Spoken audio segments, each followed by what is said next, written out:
I need to put another one in.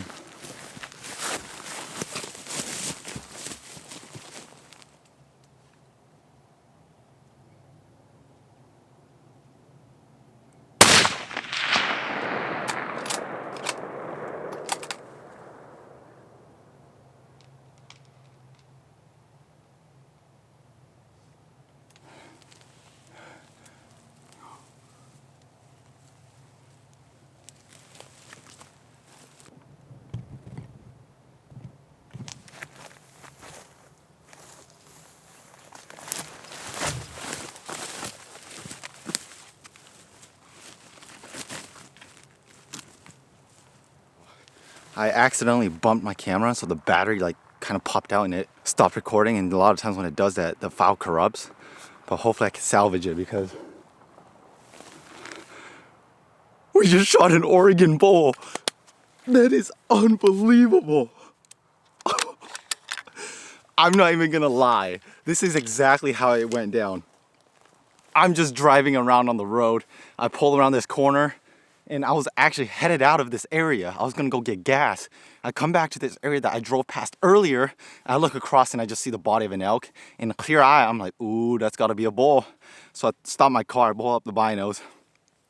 There he is, big old rack in the middle of the clear cut. So I pull up, I drive like another 100 yards down to pull out, and I snuck off the road and bull down, dude. I gotta tell my brother, I gotta tell my family. He's like a 5x5.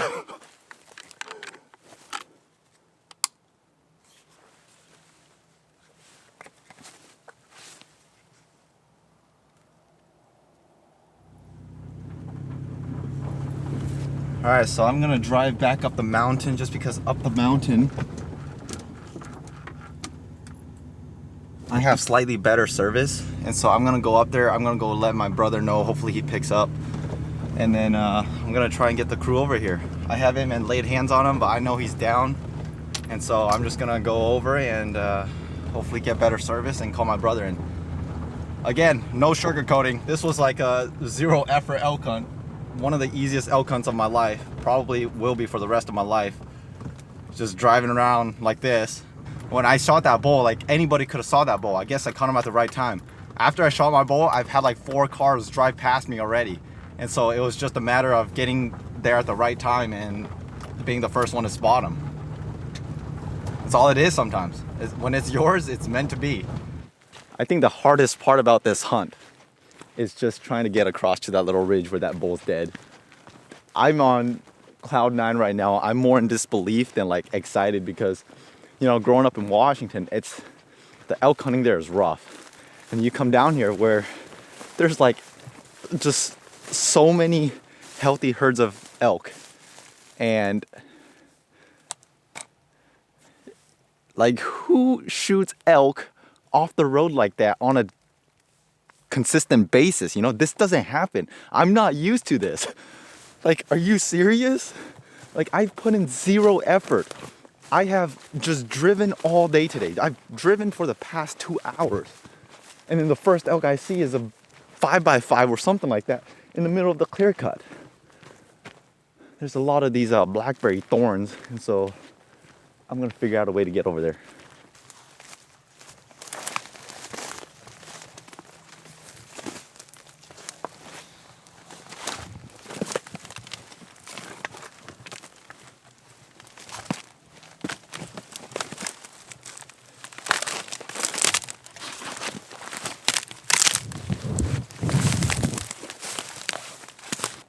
This is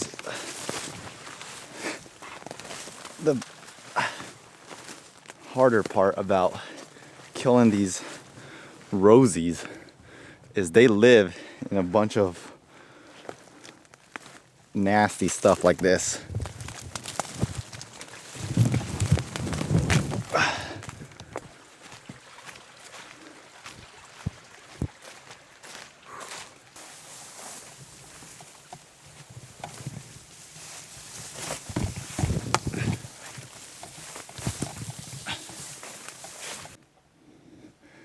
Elk Highway right here. It's just crazy. We're in elk country. I am so blind. I literally walked right here and I stood right behind this tree and I'm like, where did this elk go? And he was just right behind me. That's a big bull down, boys. Shot him right here. He was standing right here. Shot, dropped him. He was trying to get up because I think I spined him and shot him again and he just tumbled. Right on. Elk down. Thank you, Lord. What a blessed season. There's a bunch of trucks parked across the road where I shot them from, just looking at me. That just goes to show, man, when it's yours, it doesn't matter how many cars are gonna roll through. You'll get them. I haven't even laid hands on him yet. This is my first time touching him. This right here, this cut on his arm right here, I think it might be from him sliding down. Yeah, I think that's just from him sliding down, but oh man. I hope he doesn't roll onto me.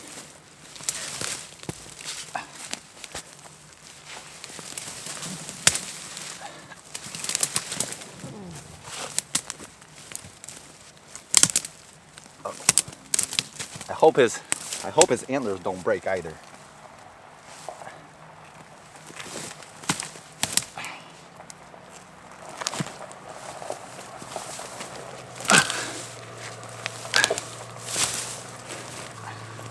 I just don't want to break his antlers.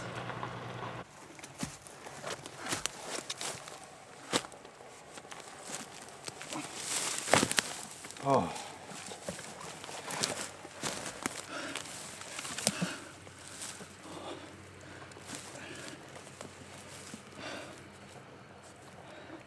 How about that? This is what you call beginner's luck right here. Oh. He's a 5x6. He's got a little devil tine on his right side. Wow. I can't believe it.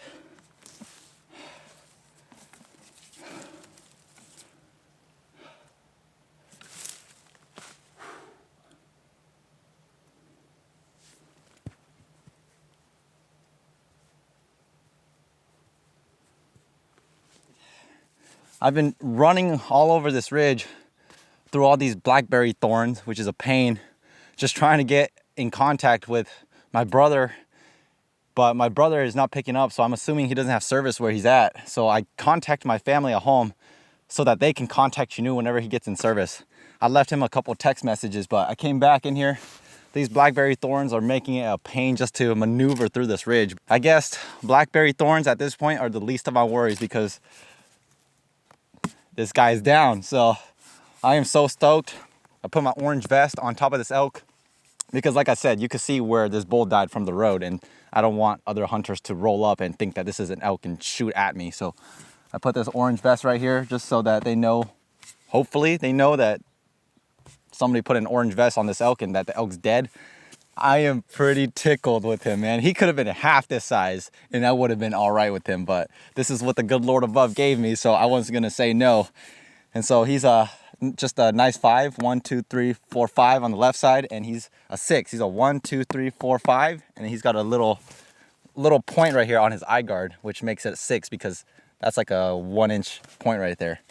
So just a beautiful creature, and I could not have asked for a better turnout of my Oregon elk hunt.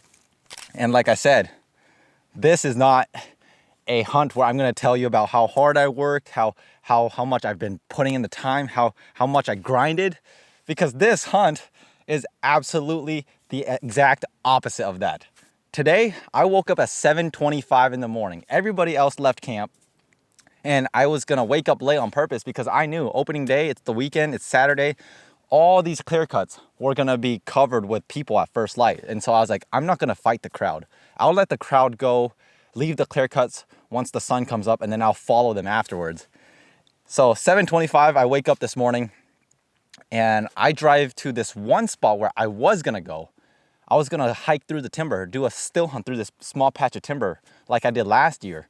But I got over there and my brother's father-in-law was actually parked there. So I was like, well, if he's gonna hunt there, then I don't have a plan B. So I'm just gonna drive around and just see where other hunters are hunting, what clear cuts are still left open. And you know, I was just gonna explore. Today was mainly, I'm just gonna drive around and explore. So I drove all the way to this other road. I drove all the way to the backside of this mountain. Saw a lot of hunters, you know, everybody, like almost every clear cut had a truck parked and they were just watching that clear cut. So I got over there and I was like, you know what? I drove 7.5 hours yesterday. My gas tank is like halfway. I should probably head to the nearest town to go get gas. And so that was my goal. I started driving back out of this road to get to the highway so that I can go to the nearest town. And I drive right there. I'm not even super far from the highway now. And right here, right up there, I just see the body of an elk and like clear eye. I was like, ooh, I think he has antlers. So I park my car, throw up the binos, and sure enough, this is exactly what I see. I'm like, oh, that's a bull. And so I contemplated, I was like, do I park here and like just sneak down the road, or is he gonna spook, or do I just drive down and find the nearest pullout, park there, and then hike my way back and shoot him? So that's what I did. I drove down like 200 yards. Luckily, there was a little pullout. I pulled off of the road, got my gun, got the camera, hiked my way back in, and I didn't want to just hike on the road, so I kind of snuck my way like kind of off the road. That way I was like in like this type of stuff so that he wouldn't just like pick me out silhouetted on the road. I got over here and he never took a step from the moment I first saw him. He was still standing in the same exact spot. So I tried to calm my nerves because I knew this was it, and I couldn't go prone because this stuff is too tall. And so I was like 250 yards, got on my knees. I just put my gun just like this. It was broadside. First shot, dropped him. I'm not exactly sure where I hit him, but I think I spined him on that first shot. I thought he was dead, so I started talking to the camera, and then I looked back at him, and he's trying to get up. I was like, oh, he's not dead. I got to put another one in him. And so I fired round number 2 at him, and then like 5 seconds, he tipped over and he rolled down, and that's my Oregon elk hunt. I'm not going to sugarcoat it. This was mainly a road hunt. I don't typically road hunt because, like I said, in Washington, you don't have a lot of roads where you can just road hunt like this. But down here, it's a completely different atmosphere. Like, there's just so many roads, and it's just like, yeah, you can hike 300 yards and show up to the other road, or do you just drive that extra 300 yards to get to that road over there, you know? So it's definitely a change of pace from what I'm used to. But nonetheless, I'm just grateful for the experience. I, quote unquote, hunted, more like drove around for 2 hours today, and this is what stepped out in front of me. And this is my last hunt for the year, so I'm pretty stoked about it. Now I'm just gonna hunt with my brother or whoever needs help on this elk hunt, and then I'm gonna go home and I'm just gonna help whoever needs help with the late season deer. But that's a wrap. What a blessed season. I can't express how grateful I am for how this season has turned out for me.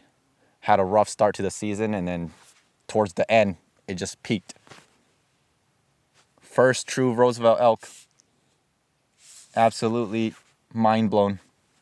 For now, I gotta take some pictures, and then what I'm gonna do is I'm probably going to just start cutting up this elk because it's warm out. Here in Oregon, it's not like at home. At home, it's like in the teens, single digits. Here, we're like in 30s, 40s, and 50 degrees. So he's not gonna last here, especially in the sun, long. So I gotta get to work here. And then whenever my party shows up, they'll just come and pack meat. So I think my first shot was this one right here. So you can see my first shot hit pretty high, which is why I think I dropped him, because that's spine right there. So this thing right here, that's my bullet entry on my first shot. And then my second shot hit right here. So if you look, like that second shot is like mid-body where it should have been. But I'm just gonna say that excitement got to me, and I just, you know, right when the gun went off, I probably just pulled my gun a little bit high and I hit him up here. That's why he dropped on the spot. Just dropped him, and then second follow-up shot right through the lungs where it should have been in the first place.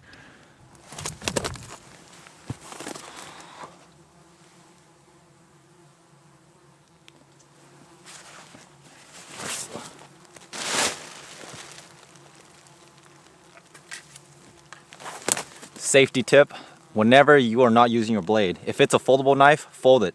If you have a sheath, put in the sheath.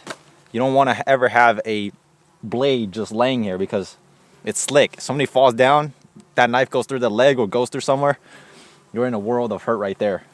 Always be safe.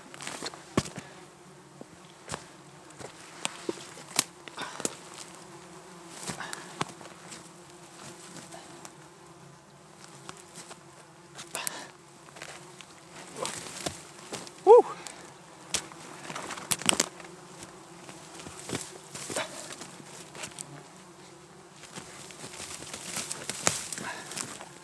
Oh. Whoa. Got him.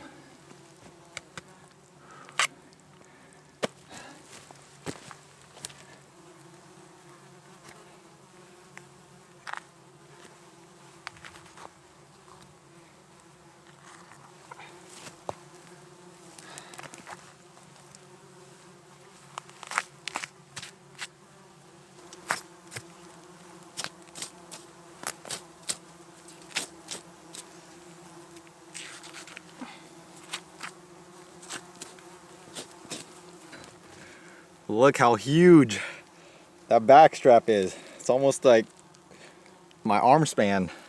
That's a back strap. That's where you get your best steaks. It's the two muscles that run along the spine. This is the second one. I'm almost done. Took off this second back strap, and the only thing I have left is I have the other shoulder, and then I have the rib meat, and then I'm set to get out of here.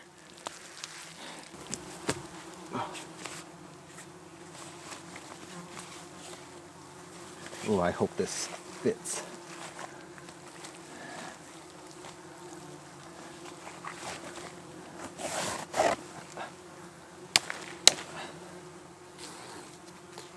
So if you don't know, these right here are called game bags or meat bags, whatever you want to call them. They're basically just a bag that's made of cloth-like material. And the point of this is to keep all these flies from laying eggs on it, but there's super small holes in them to allow the meat to breathe and allow blood to get out of the meat. So I have 2 elk-sized game bags just packed to the brim, which is basically the elk, and then I'm gonna take this third one, the cheaper game bag, and I'm gonna load the meat that I'm gonna haul out on this first load, and then we'll be good to go. I've tried my best. Scrapped off as much meat as I can. A one-man crew on a bull elk is not an easy feat, but it is 2:58, so it took me just under 3 hours to take off the 4 quarters, the back straps, the 2 tenderloins, gut them out, all the neck meat, rib rolled the rib cage, and now I just gotta take off the head, and then this is just its jugular and stuff like that. I'm gonna load up this lighter load, and then I'm gonna leave the 2 heavy loads for tomorrow when I have backup, and then I'm gonna pack out the head. Normally I pack out the head last, but the thing is this bull is dead in a very obvious spot. I mean, you can see it from the road. And unfortunately this year, there's been a lot of theft. I've seen a lot of posts on social medias where people's antlers or their heads get stolen. And so I just don't want to have that happen. So I'm gonna pack out the head with a smaller load tonight and bring him back to camp. And then tomorrow I'll come back and get the meat. If it wasn't with the idea that there's thieves out here, you know, I'm talking about everywhere, not just here. I'm talking about just in general. There's thieves everywhere, unfortunately, that you have to be aware of. So I'm gonna pack out the head with me tonight.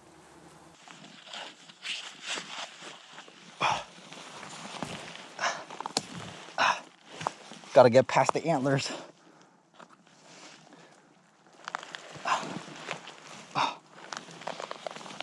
Oh.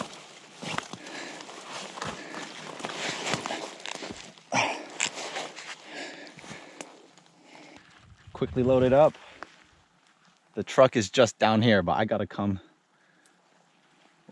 the way I came in, which is through a bunch of thick stuff. Should be fun. Let's get out of here. So that's the carcass. I left some plastic bags here just in case we need them for tomorrow. And then these are the 2 remaining meat bags. I'm gonna leave my Hunter Orange vest right here. That way tomorrow we have a beacon to just hike right up. There's the gut pile right here, and then just various skin and bone parts that I tossed. And then I have some bags, and I left my tripod up here because we'll be back here anyway. So I'm gonna start my descent back down to the car, or the truck, I should say. Ooh, this is gonna be fun. I don't know if you guys could see, but the truck's right over there. Oh, dude, these blackberry thorns, or whatever these thorns are certainly annoying. Goal number 1, get back down there safely. Dude, I'm getting torn up by these thorns.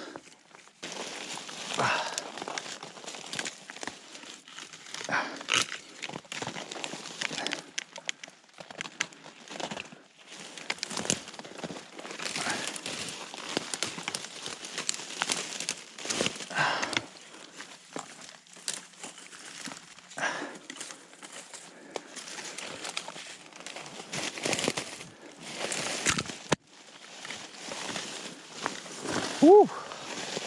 Man, I hope I make it down there without breaking anything.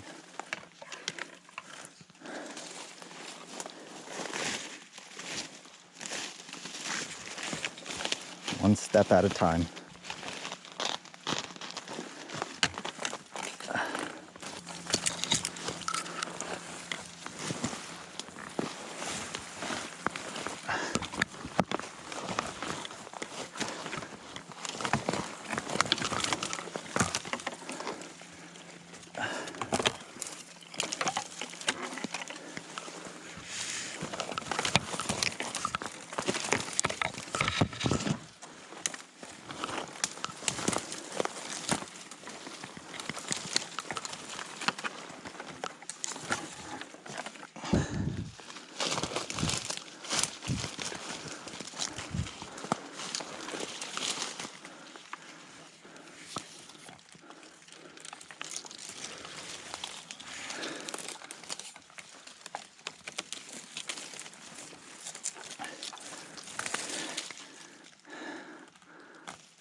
Woo.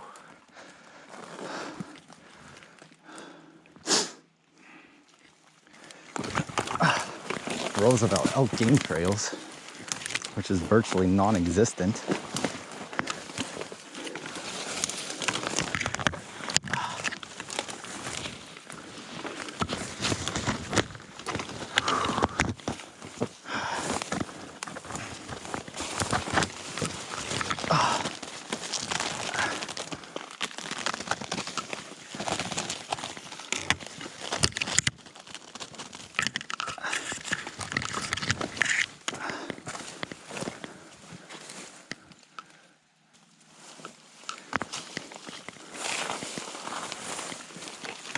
Dude, I had no idea what I got myself into.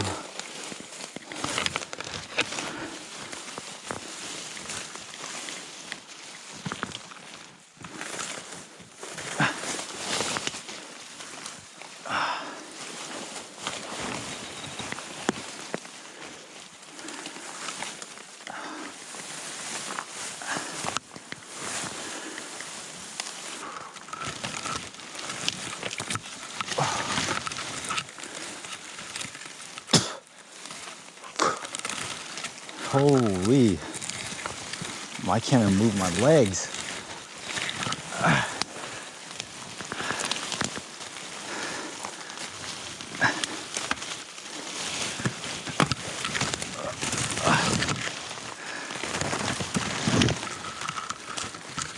Come on, you got this.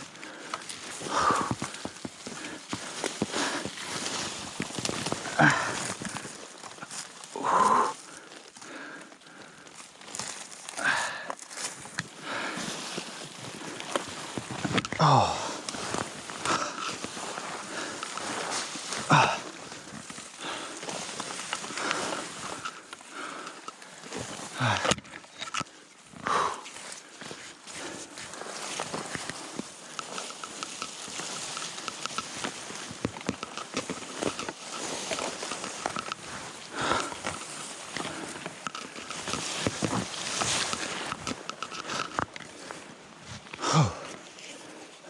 Goodness.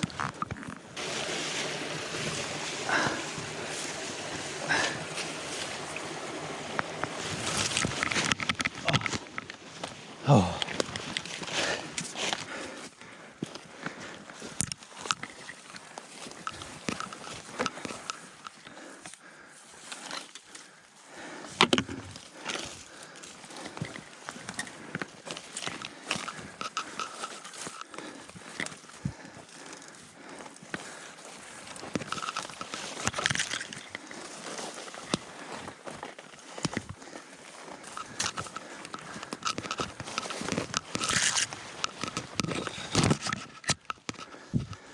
Come on now. Give me my trekking pole back.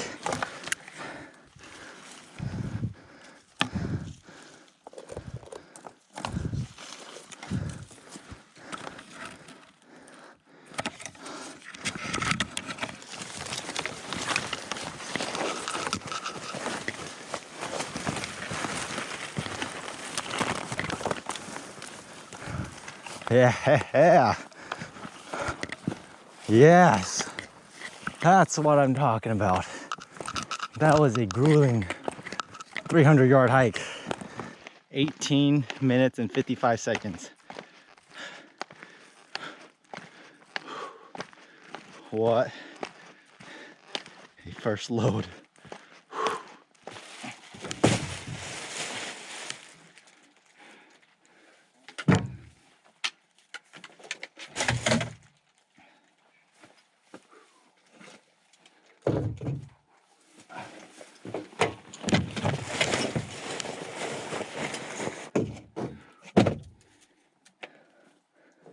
Let's get back to camp.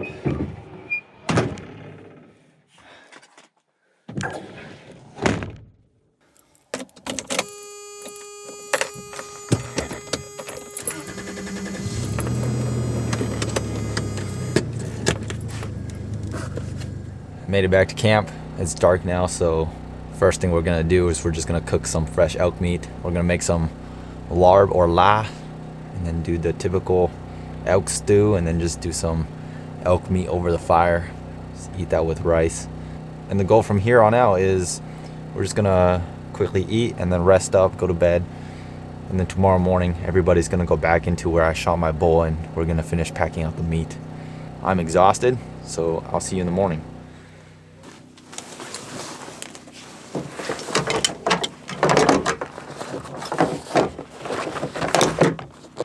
This is the following morning. It's more like noon now, but we are working our way back towards where I left my carcass. This is the game trail that I found, so luckily for them, I already did the hard part, which was go through against all these vines and thorns.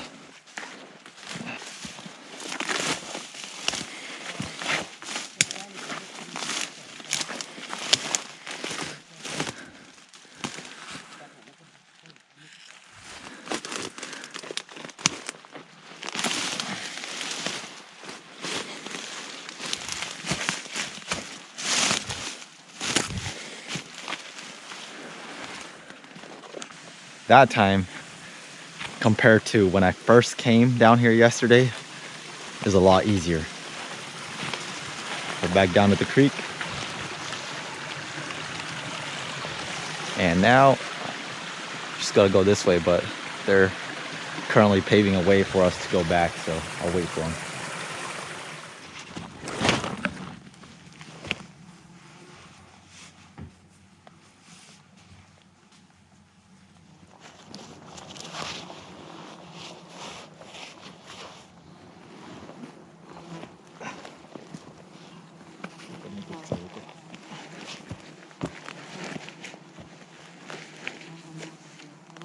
We are officially out of here. That's the carcass. The first three, they've already headed out because their packs are ready. It's just me and Chanu, we're the last two. So, down and up to that side. A whopping like 250 yards to the truck. I don't get to pack out elk this close to the truck very often, so gotta enjoy it while you have the opportunity to do so. Came through here and we cleared out a path so that we can just walk in peace.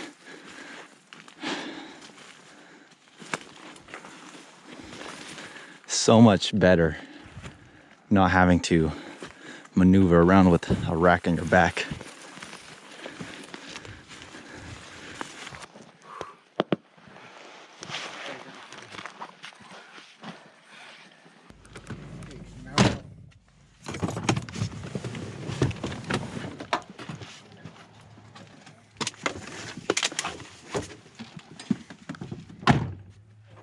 This is the pack of meat that I packed out last night. That's the tent that I'm sleeping in. This is our kitchen and dining room. Just got coolers, gasoline, propane, stove, paper towels, noodles, drinks, table. This is where the magic happens with the food. And then we have, this is our dining table. Various things that we need. And then more stuff over here. Rice cooker, snack, rice, that stuff, more noodles, more water, buddy heater, stove, outlets, lighter, a light on top, paper towel right here, and then right outside over here, that's where our generator is, and that's our generator that powers our outlet, and that outlet is what powers all these things here. That's pretty much camp, nothing special. Here's our campfire. Got a fire. Got a bunch of wood in here that we just went and picked up. And then that's it.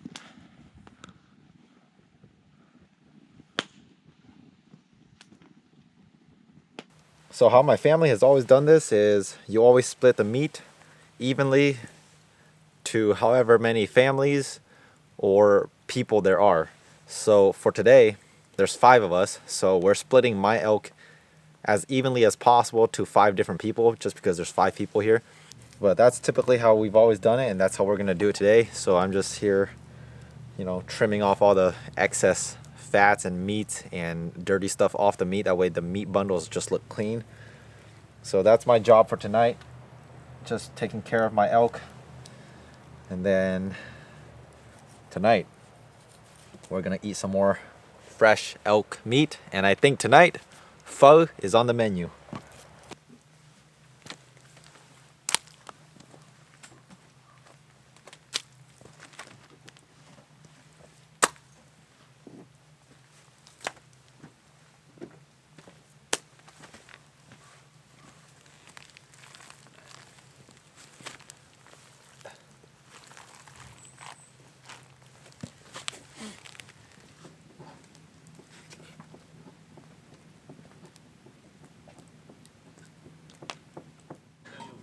That right there is the broth for pho. This is the water to soften up the noodles. Got a bunch of pho noodles here. All the bowls. All the toppings, pork, meatballs, all the good stuff. And then it's all good. This is fresh elk larb or elk la. This is the best part. This is a stomach. Oh, so good. Well, you actually put pepper in it. Yeah. You got a little kick in it. Yeah. Oh, that's good. That right there is bomb. Elk larb with the stomach. That's what we're feasting on tonight. Pho and elk larb, or elk la, however you want to pronounce it. I guess we do have fresh rice in here as well, but I think the main course is pho.